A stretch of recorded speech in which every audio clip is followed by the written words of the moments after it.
বন্ধুরা, প্রতিদিন মজার মজার ভূত পেতনির গল্প শুনতে চ্যানেলটি এখনই সাবস্ক্রাইব করে নাও এবং একটি লাইক দাও। এবার চলো গল্প শুরু করি। গ্রামের নাম শান্তিনগর, কিন্তু এই গ্রামে শান্তি ছিল না। প্রতি বছর শীতকাল পড়লে এই গ্রামের মানুষ খেজুরের রস খাওয়ার সৌভাগ্য তাদের হতো না। অবশ্য এর পিছনে অনেক বড় রহস্য লুকিয়ে আছে। তো এখন গ্রামে অনেক কনকনে শীত পড়ছে। হাবলু তার মাকে বলছে, মা, আমরা কি এবারও খেজুরের রস দিয়ে পায়েস খেতে পারবো না মা? হ্যাঁ বাবা, পারবি। না মা, তুমি প্রতি বছর এভাবে আমাকে আশ্বাস দাও। আমাদের গ্রামের খেজুরের রসগুলো কে চুরি করে নিয়ে যায় মা? তুমি বড় হও বাবা, তারপর তুমি সব বুঝবে।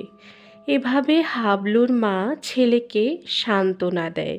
কিন্তু তারা তো সবাই জানে এই গ্রামে শীত পড়লে খেজুরের রস কারা যেন চুরি করে নিয়ে যায় রাতের অন্ধকারে। খেজুরের রস চোরকে ধরার জন্য এবার গ্রামের সবাই অনেক বেশি সতর্ক হয়ে গেছে। তারা সবাই একটা বিশাল মিটিং নিয়ে বসেছে। মিটিংয়ে সবাই আলোচনা করছে কিভাবে খেজুরের রস চোরকে ধরা যায়। তো এর ভিতরে সবচেয়ে বৃদ্ধ যিনি অভিজ্ঞ, তিনি বলল, শোনো বাবারা, আমাদের এ জন্মে আমরা অনেক খেজুরের রস খেয়েছি। আমাদের শান্তিনগর গ্রাম সব সময় খেজুরের রসের জন্য বিখ্যাত ছিল, কিন্তু গত কয়েক বছর যাবৎ আমরা কেউ খেজুরের রস খেতে পারছি না। এখন তোমরা যারা যুবক আছো, তারা একটা বুদ্ধি করে এই খেজুরের রস চোরদেরকে খুঁজে বের করো। আমাদের হাঁড়িগুলো আমরা ঠিকই পেতে রাখি, কিন্তু হাঁড়িগুলো ভোরবেলা খালি হয় কিভাবে? তো এ কথা শুনে গ্রামের অন্য এক মুরব্বি বলল, চাচা, আমাদের গ্রামে এক বুদ্ধিমান ছেলে আছে। সেই ছেলেটাকে কালকে ডেকে আমি আলোচনা করব। সে ঢাকা থেকে এসেছে, দেখি সে কি বুদ্ধি দেয়। পরের দিন ঢাকা শহর থেকে আসা সেই যুবককে মুরব্বি বলল, বাবা, তুমি তো অনেক বুদ্ধিমান, সাহসী। তুমি কি পারবে মাঝরাতে, এত গভীর রাতে খেজুরের রস চোরকে ধরতে? যুবকটি বলল, হ্যাঁ, অবশ্যই আমি পারবো। আমি আল্লাহ ছাড়া কাউকে ভয় পাই না। আপনারা সবাই নিশ্চিন্তে ঘুমিয়ে পড়ুন। আজ রাতে আমি আজকেই আমার মিশন শুরু করব। সেদিন রাতে একদম কনকনে শীত, চারিদিকে নিস্তব্ধতা, ঝিঝি পোকার ডাক। এর ভিতরে সে যুবক গায়ে চাদর মুড়ি দিয়ে চুপি চুপি, কোনো আলো না জ্বালিয়ে, সে খেজুরের বাগানের দিকে ছুটল। ধীরে ধীরে সে চলতে লাগলো যাতে পা থেকে কোনো শব্দ বের না হয়। তারপর সে চুপ করে বসে থেকে দেখলো তিনটি লাল শাড়ি পরা পেতনি, খুব বিভৎস বিশ্রী দেখতে। তারা খুব মজা করে হাঁড়ি থেকে রস নিয়ে নিয়ে খাচ্ছে। কেউ কাঁচি নিয়েছে খেজুরের হাঁড়ি কাটার জন্য, আবার কেউ খেজুর গাছের ডালের উপর পা মেলে বসে বসে হাওয়া খাচ্ছে, আবার কেউ নুয়ে নুয়ে খেজুরের হাঁড়ি থেকে রস চুষে চুষে খাচ্ছে। আবার পেতনিরা তাদের আরেক পেতনি বান্ধবীকে বলছে, হে হে হে, খুব মজা, খুব মজা। খাই আমরা খেজুরের রস তাজা তাজা, হে হে হে। ঠিক বলেছিস, এই গ্রামের লোকগুলো একদম বোকা। আমরা প্রতি বছর এখানে এসে খেজুরের রস চুরি করে খেয়ে যাই, আর ওরা আমাদের ধরতেই পারে না। ভয়ে ওরা অন্ধকারেও বের হয় না, হি হি। গ্রামের বোকা মানুষগুলো কোনো দিন আমাদের তাড়াতে পারবে না, কারণ আমরা সব সময় মিষ্টি পছন্দ করি। আমাদের শত্রু ঝাল, আর এরা এটা কোনোদিনও বের করতে পারবে না। আর আমরা মিষ্টি খেজুরের রস খেতেই থাকবো, কি বলিস? হে হে হে।